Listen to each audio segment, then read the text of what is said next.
My name is Rebecca Langston, and what I'm about to share with you happened on the night of April 17, 2011. I've debated for years whether or not to speak this aloud, but the weight of what I saw, what I felt, and what God showed me in the depths of torment has become too heavy to keep to myself. I was working as a hospice nurse back then, living a relatively quiet life in a small town called Milton Hollow, Tennessee. My days were filled with caring for the dying and comforting families, and while I was raised in a Christian household, I wouldn't say I had a true relationship with Jesus. I knew the scriptures like old family recipes, things you've heard so many times, you think you've got them memorized, but your heart's never really tasted them. That night, I had just gotten home from a 12-hour shift. I was physically drained but spiritually even more hollow. I remember collapsing on my couch, still in my scrubs, flipping through channels and sipping lukewarm coffee. That's when the chest pain hit me. At first, it felt like heartburn, then like someone driving a hot steel rod through my ribs. My vision blurred, my fingers went numb, and before I could even dial 911, I felt my entire body go cold. The room didn't go dark like I expected. It wasn't peaceful.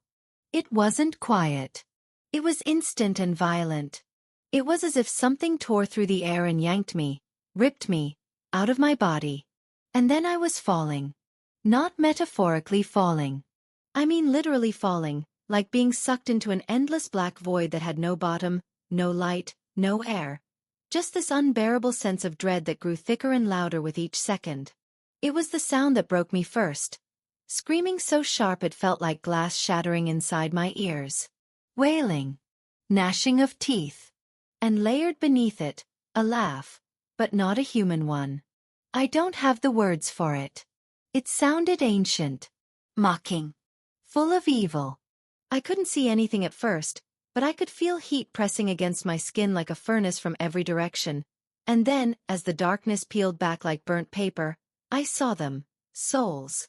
They were everywhere. Thousands of them, packed together but still alone.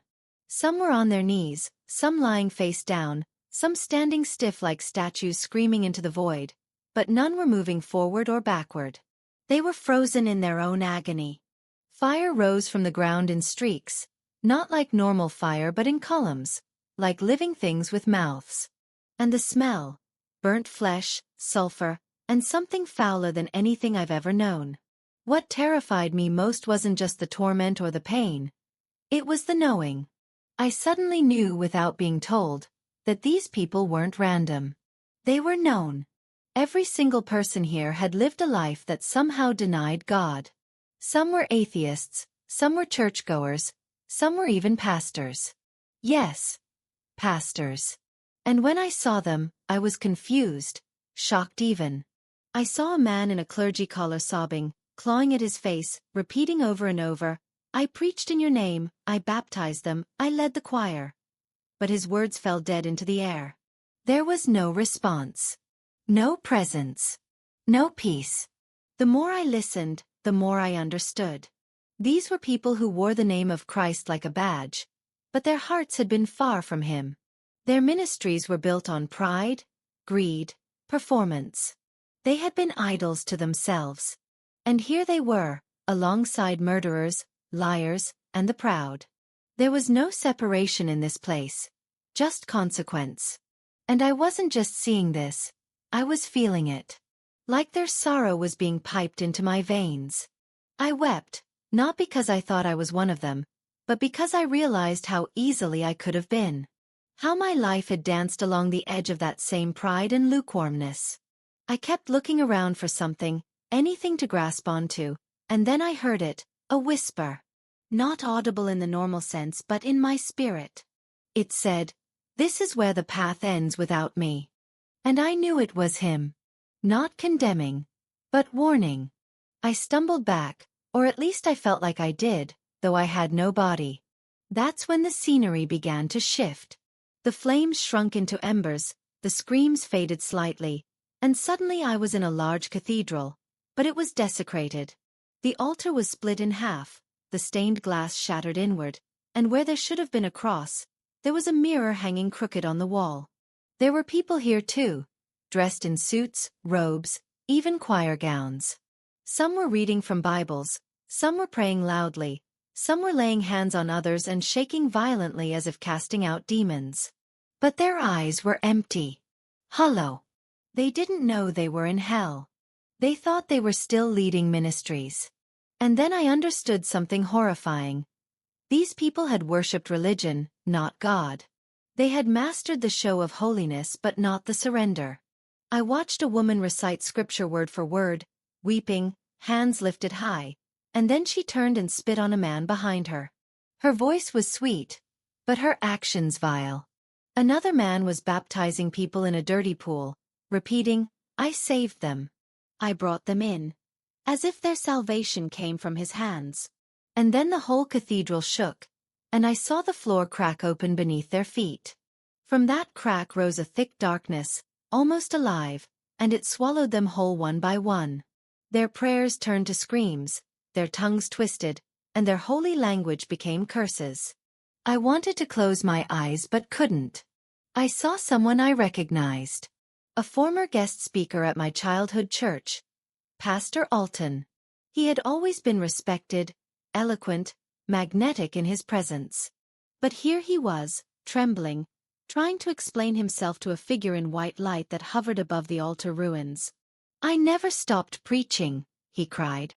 "I healed in your name." And then the light answered, not with anger, but with sorrow. "But I never knew you." That line split me open. I couldn't breathe. My mind screamed, "This is real. This is what it means to be lost while pretending to be found." Everything I thought I understood about grace and mercy felt clearer and heavier.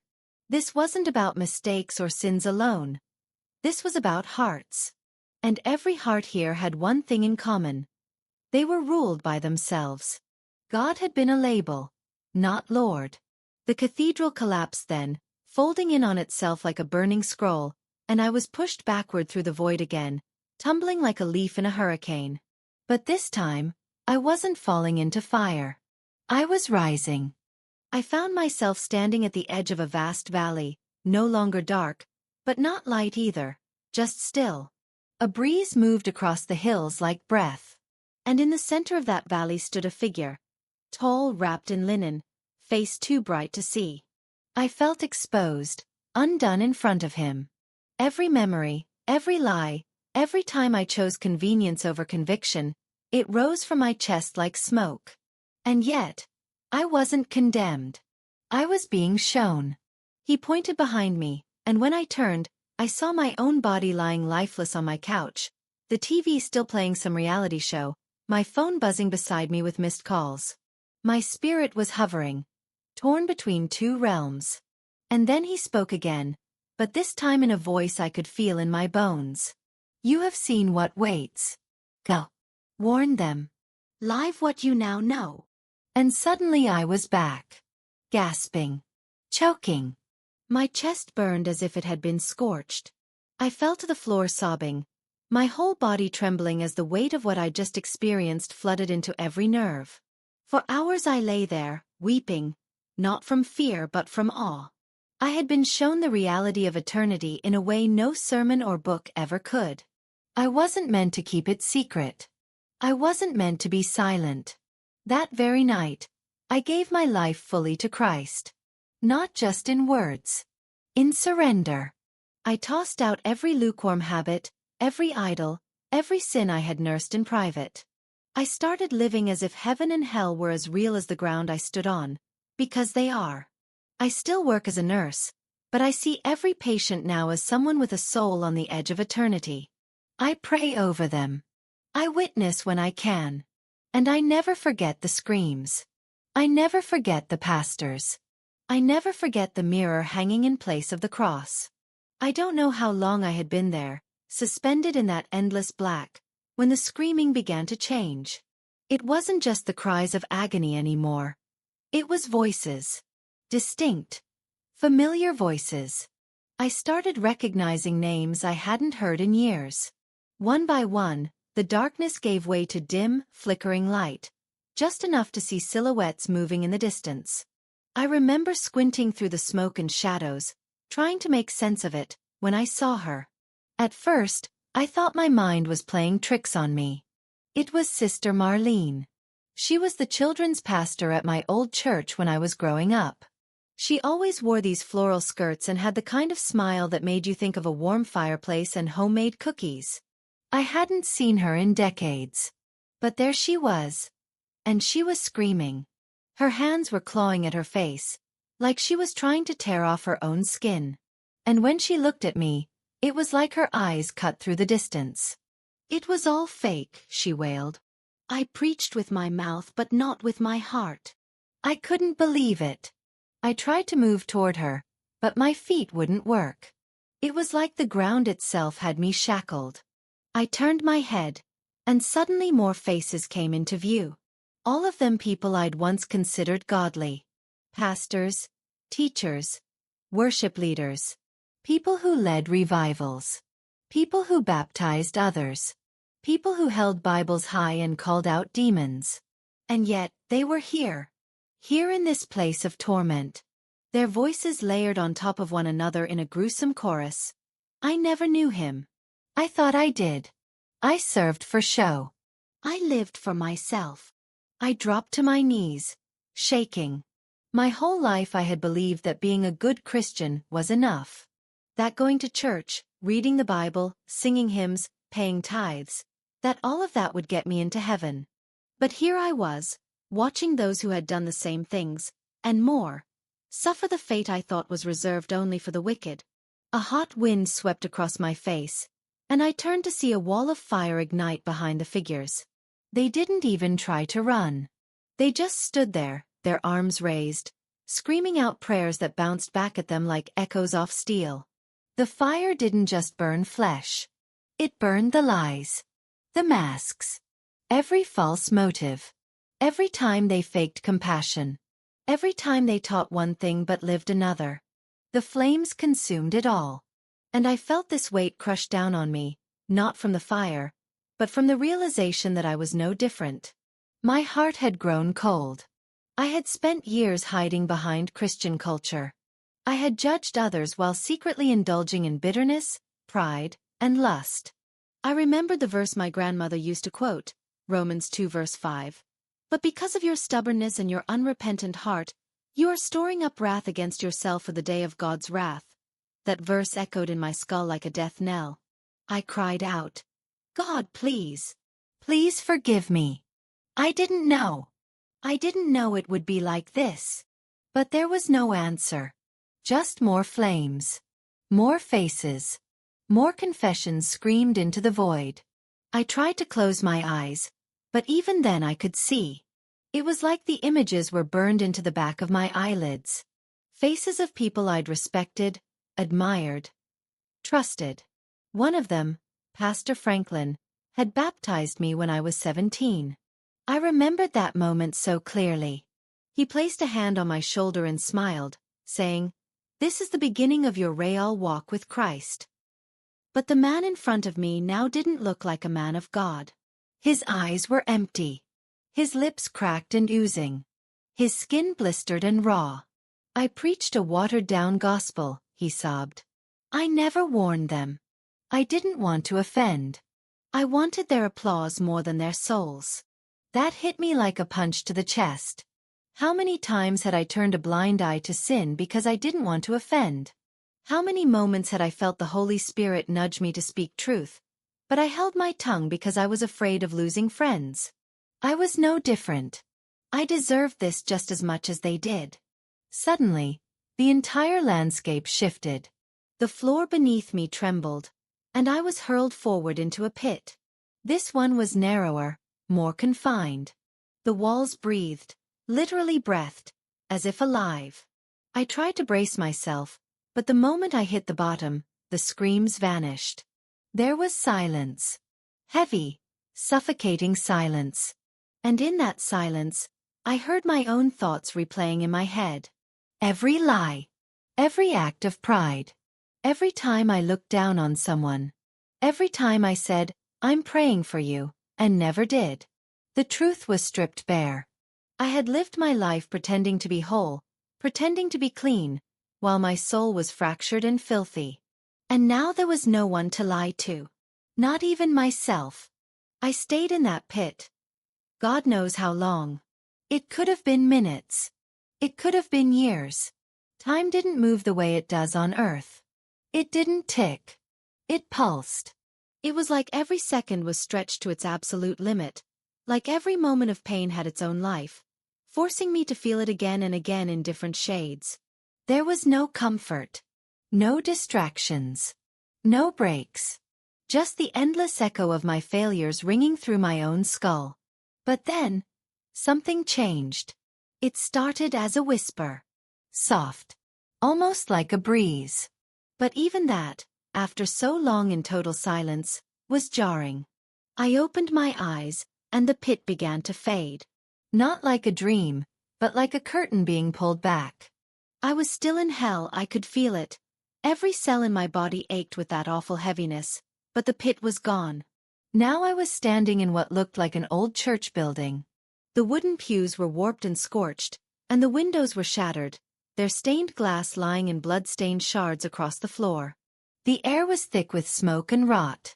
I tried to move forward, my bare feet cutting against the debris, and that's when I saw her. My mother. She was standing at the front, right where the pulpit used to be. Her dress was torn, her hands were trembling, and her eyes. I've never seen such sorrow in a face. "Mama," I whispered. She didn't speak. She just lifted her hand and pointed behind me. I turned slowly, dreading what I'd see. There in the back row were people I hadn't thought about in years. Ex-boyfriends, co-workers, neighbors. Even a childhood best friend I hadn't spoken to since high school. They were sitting in the pews, still and silent, each one staring dead at me with eyes that said everything. Why didn't you tell me? Why didn't you live like it was real? Why did you laugh with us at sin? Why did you hide the truth from us just to keep the peace? I collapsed right there in the aisle, my hands clawing at the floor like I could somehow dig my way out of the guilt. The weight of it was unbearable. All those times I'd heard God prompting me to speak. And I didn't. All those moments I had a chance to be a light. And I chose comfort instead. All the pretending. All the pride. I had made a god out of my own reputation. And now, the cost of it was painted across the faces of the lost. People who might have found hope if I had just obeyed. My mother knelt beside me. "You knew better," she whispered. "You had the word. You had the spirit. You had every chance." I cried out. I didn't think it was this serious. I didn't think it would be like this. But she just shook her head. "He told you." Over and over again. "But you were busy." Her voice cracked on that last word, and I felt it slice through my chest. Busy. That's what I always said. "I'm busy, Lord. I'll pray later. I'll read tomorrow. I'll forgive next week." I had treated eternity like a hobby. Like something I could pencil in when it was convenient. And now here I was, surrounded by the consequences. The scene shifted again, violently this time, like being yanked out of a nightmare only to fall into another one. I was back in the darkness, but not alone. Figures moved all around me, groaning and mumbling in strange tongues. The stench was overwhelming, a mix of sulfur and rotting meat. One of them came close, and I realized it wasn't fully human. Its skin was too tight, stretched over sharp bones, its mouth too wide, its eyes empty. It leaned in and whispered, "They trusted you. And you led them here." I screamed and shoved it away, but it just laughed. This guttural demonic laugh that echoed across the space like glass breaking in slow motion. "You sang about heaven," it sneered. "But you lived for earth." That broke me. I curled into a ball and sobbed until my throat went raw. Everything I'd ever believed about myself was shattered. I wasn't the good Christian I thought I was. I wasn't saved because I grew up in church or memorized verses. I had never truly surrendered. I had never let go of control. I had loved Jesus with my mouth, but not my life. And now, it was too late. Or so I thought. Because just as I began to give up, a light broke through. Not a warm, comforting light. At least not at first. It was blinding. Terrifying. Pure. It cut through the dark like a sword, exposing everything. The demons shrieked and scattered, clawing at the shadows. And then I heard it. A voice. A voice I hadn't heard in years, but instantly recognized. Rachel. My name. My real name. Not a title. Not a label. My name, spoken with power and authority and love. I turned toward the light, my eyes burning, and I saw him. Not with my physical eyes. I couldn't handle that. But with my spirit. Jesus.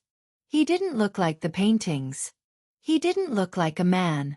He looked like glory itself. Unbearable light. Infinite love. Holy beyond words.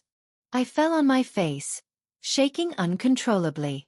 And for the first time since the nightmare began, I felt something other than terror.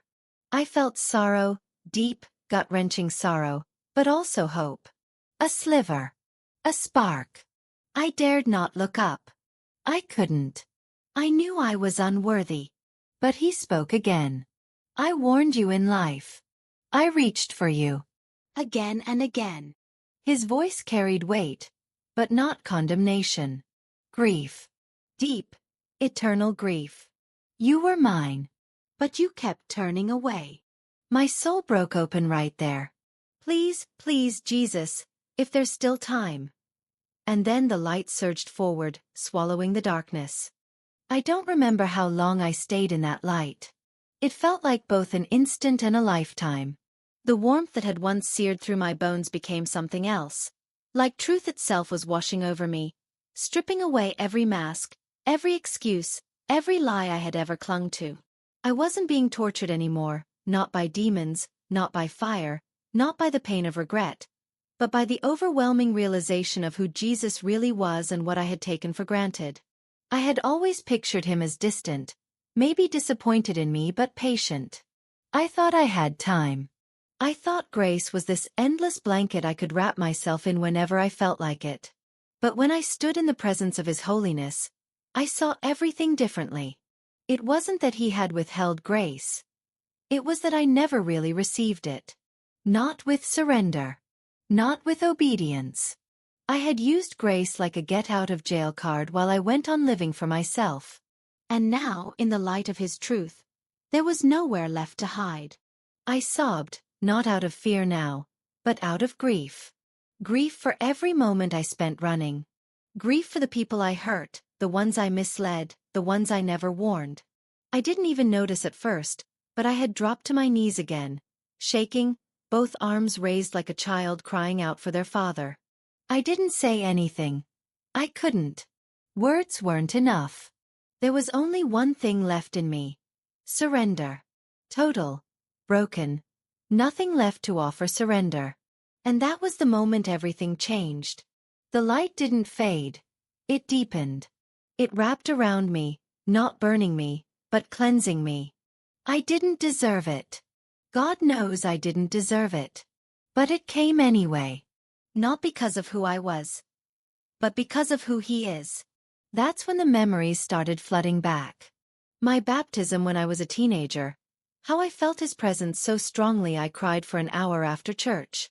The time I saw a woman healed during a revival meeting and doubted it instantly in my heart.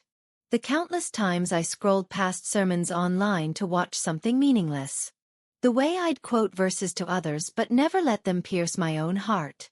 All of it. It came back like a wave of missed moments, of second chances I squandered. And through it all he just stood there. Not yelling. Not angry. Just waiting. That's the part that undid me the most. That he never stopped waiting. I looked up through tears, my throat hoarse, and I said something I hadn't said in years with full sincerity. Jesus, I'm so sorry. Not sorry I got caught. Not sorry I was suffering. Sorry because I had broken the heart of the only one who truly loved me. And in that moment I knew that he was still willing to take me back. Not because I deserved it but because he already paid for it. Every ounce of my sin had been nailed to that cross, and I had walked past it like it was background decoration in my life. I had talked about the gospel like it was a fairy tale. But in his presence, I saw the scars. I saw the cost. And I felt his pain. Not just the pain of the crucifixion, but the pain of watching his children walk away day after day. The pain of being ignored. The pain of being treated like a side piece to our own lives. And yet, he loved me. Still. The light around us began to fade, not into darkness, but into color. Bright, warm, living color. I was no longer in hell. I wasn't in heaven either. It felt like a place in between, like the edge of something holy. I stood, somehow stronger, yet still trembling. My feet touched ground that felt like peace itself. Everything was alive. The air, the trees, the very wind that blew through my hair. I looked at my hands, expecting to see the filth of all I'd done. But they were clean. Washed. Redeemed. That's when I heard him say it, not out loud, but deep within my spirit. You were lost, but I never stopped searching. I fell to my knees again and cried like I hadn't cried in years. This wasn't punishment. This wasn't justice. This was mercy. Undeserved. Unfathomable. Beautiful mercy. I don't know how long I stayed there. Time didn't matter anymore. I just wanted to be close to him. Every question I'd ever had, about pain, about suffering, about why bad things happen, suddenly didn't need answers. They faded in his presence. His nearness was the answer. His love made sense of everything. And in that place all I wanted was him. Not blessings. Not healing. Not purpose. Just Jesus. I whispered it again and again like a child saying their favorite word. Jesus. Jesus. And every time the warmth grew deeper. Every time, the light became brighter. I never wanted to leave. I didn't care about my old life. My job, my goals, my regrets, even my questions about hell. They all faded. Nothing else mattered anymore. I knew this was real. More real than anything I had ever known. And yet, I felt something pull at me. A gentle tug, like a hand on the hem of my spirit. It was time. I didn't want to go. I was terrified that if I left, I would forget. That I'd wake up and fall back into the same patterns. That the world would drown out the truth again. But his voice came one more time, firm and filled with power. Go back and testify. The moment he spoke those words, go back and testify, I felt it, a shift, like something spiritual and eternal was suddenly being rerouted through the fragile vessel of my human body. I didn't even get to say goodbye. I didn't get to beg him to let me stay or plead for one more moment of that holy light. The peace, the stillness, the depth of love that I had never known in my earthly life. It started slipping away from my grasp, like water through my fingers. I didn't want to go back. Back to the pain, the confusion, the doubt, the noise of life that always tried to mute God's voice. But before I could form the thought clearly, it was like I had already been launched. Not violently. It felt more like being carried through dimensions, rushing through colors and shadows and echoes of time. And then with one final thud, I was back. Back in my own body. Back in that hospital bed, with machines beeping and tubes in my mouth and doctors calling out codes and rushing around me. But I wasn't really there yet. I was floating inside myself, watching the chaos of the hospital room unfold. I saw my own chest rising and falling in a shallow rhythm, doctors pressing down, nurses scrambling. I heard one of them say, "We've got her back," and another one say, "She shouldn't have made it." But I knew why I was still alive. It had nothing to do with medicine. It had nothing to do with machines. I was sent back for a reason. Not for my comfort. Not to go back to who I was. But to warn. To testify. To scream the truth from every rooftop if I had to. I felt pain return to my body in waves. First a dull ache, then sharp stabs in my chest and arms and head. It was like being slammed into reality. A brutal reminder that this world was still broken, still heavy. But I didn't care about the pain. I didn't care about anything else anymore. All I wanted was to speak. To tell the truth. To shout it loud enough for anyone who'd listen. And when I finally woke up days later, fully conscious, with the tubes removed and the doctors cautiously hopeful, my first words were just a whisper. Jesus is real. Hell is real. You have to repent. The nurse at my side blinked at me, confused, probably thinking I was delirious. But I wasn't. I had never been more awake in my life. When my family came in, their faces were soaked with relief, my husband's eyes red and swollen, my sister holding my hand like she thought I'd slip away again. I looked at them with tears in my eyes and said, I have something to tell you. It's going to sound crazy. But it's the truth. And then I started to speak. I told them everything. From the moment I left my body, to the torment I experienced, to the visions of souls crying out, and the pastors I recognized in the fire. Men I'd seen on TV, women who led worship conferences, names I won't repeat publicly, but their faces are burned into my memory. Not out of judgment but because of what it meant.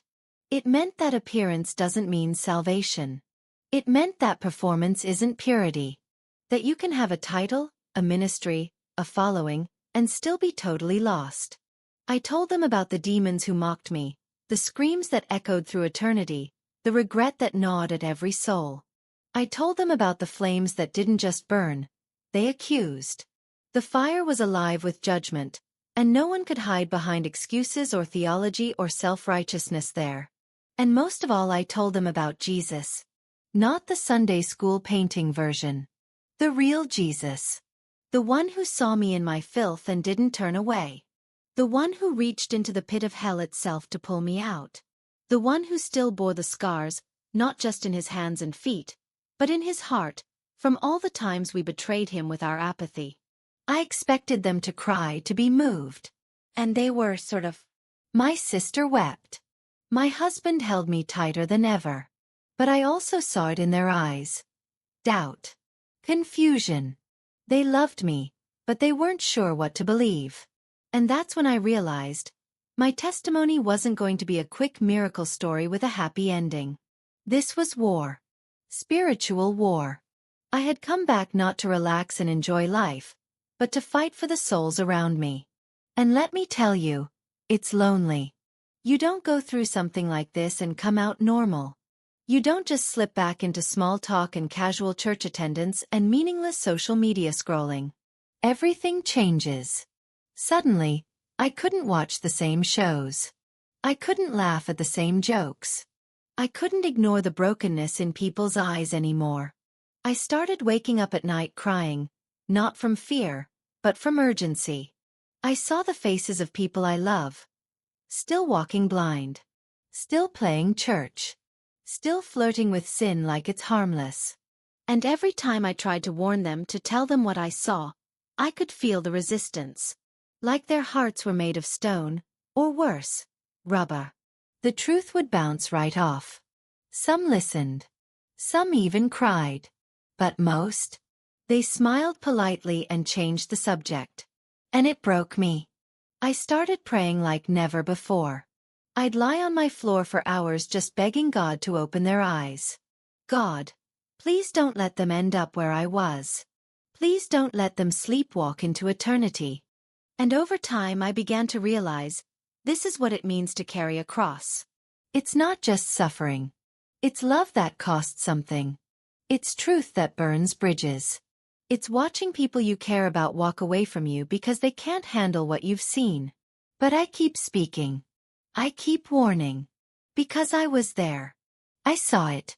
And even if the whole world thinks I'm crazy, I won't stop. I can't stop. Not after what he did for me. After everything I'd experienced, I couldn't pretend anymore.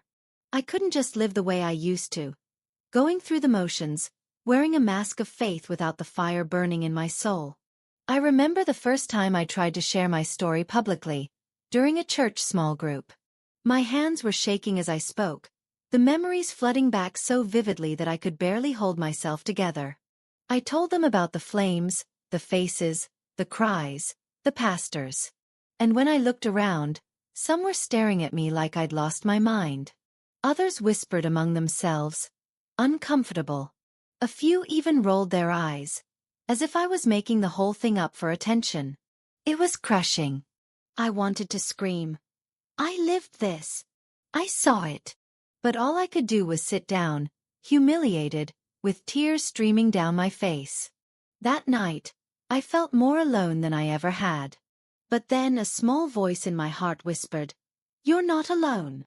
And I knew he was there, still holding me, still carrying me. That moment was a turning point. I realized I wasn't meant to convince everyone. I wasn't called to win popularity contests or gain applause. I was called to be faithful, to be a witness for the lost, even if it cost me friendships, reputation, or comfort. Slowly, over months and years, my testimony began to reach some hearts. I got messages from strangers on social media, people who said my story woke them up. Others said they had felt the same pull to repentance but were too afraid to admit it. One woman told me that hearing about the pastors in hell made her rethink everything she believed about church and faith. She said it shook her to her core, but in a good way.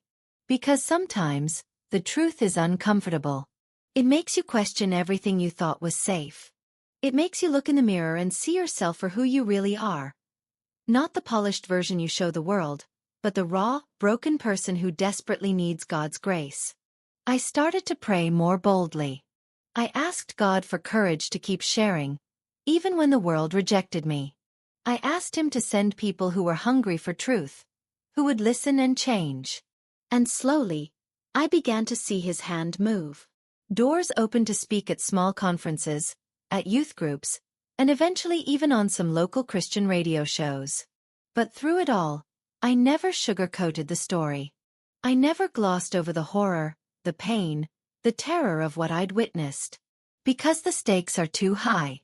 People need to understand what's at risk. This isn't just about theology or doctrine. It's about real souls, real eternity. It's about where you'll spend forever. I often think about the pastors I saw in that place. I pray for them every day. I don't know their stories or their hearts, but I know this: titles don't save. Religion doesn't save. Only Jesus saves. I beg you, if you're watching this, don't rely on your church attendance or your good works. Don't trust your own righteousness. Instead, open your heart to Him. Ask for His mercy. Repent. Turn from everything you know is wrong. Because I promise you, there's a real hell. A place of eternal separation from God. I was there. I saw it. And I was given a second chance. Don't waste yours. I know what you're thinking. How can someone be so sure? How do I know this isn't just a hallucination or a dream? Believe me, I asked the same questions. But here's the thing. Nothing in this world could explain what I saw and felt. No drug, no fever, no near-death science could mimic the depth of that spiritual reality. And the peace I found afterward, the transformation in my heart, the undeniable presence of God, it's changed me forever. My life isn't mine anymore. It belongs to Him who saved me from the flames. And I will keep telling this story until my last breath, because I don't want anyone else to go through what I went through. Please, don't ignore this warning. Don't let pride or skepticism keep you from seeking the truth. God's love is real. His mercy is waiting. But the door won't stay open forever. I pray you will open it today. Looking back now, I realize how fragile life really is. One moment, I was breathing on my own, planning my future, laughing with my family. And the next, I was slipping into darkness, staring into the eyes of eternal torment. That experience shattered everything I thought I knew about life and death. It broke me and rebuilt me at the same time. I'm not the same person I was before. And I don't want you to be the same person either. If you're watching this right now, it's no accident. Maybe you've been feeling a tug in your heart, a whisper you've tried to ignore. Maybe you've been pretending everything is fine while inside. You're desperate for hope. I want you to know there is hope. There is a light that darkness cannot overcome. Jesus is that light. He loves you more than you can imagine. But He won't force Himself on you. You have to reach out to Him, just like I did, broken, scared, and desperate. And He will catch you. He will heal you. He will bring you back from the edge of destruction. If you're ready, I want to invite you to pray with me right now. You don't have to be perfect. You don't have to have all the answers. Just speak from your heart. Say, Jesus, I believe you died for me. Please forgive my sins. Come into my life and save me. If you say that prayer, you are not alone. You've just taken the most important step of your life. And I want to encourage you to find a community of believers, read the Bible, and keep seeking God with everything you have. This journey isn't easy, but it's worth it. It's eternal. I want to thank you for listening to my story, for opening your heart to the truth, and for taking this step today. Please, share this video with someone you love. Someone who needs to hear this warning. Someone who needs a lifeline. Together we can save lives. Together, we can fight darkness with light. And if you want to hear more testimonies like mine, please subscribe and hit the notification bell. Your support means the world to me, and it helps get these important messages out to more people who need them. Remember, no matter how far you've fallen, no matter how lost you feel, God's grace is bigger. His mercy is wider. And His love never fails. Thank you for watching. May God bless you and keep you always in His light.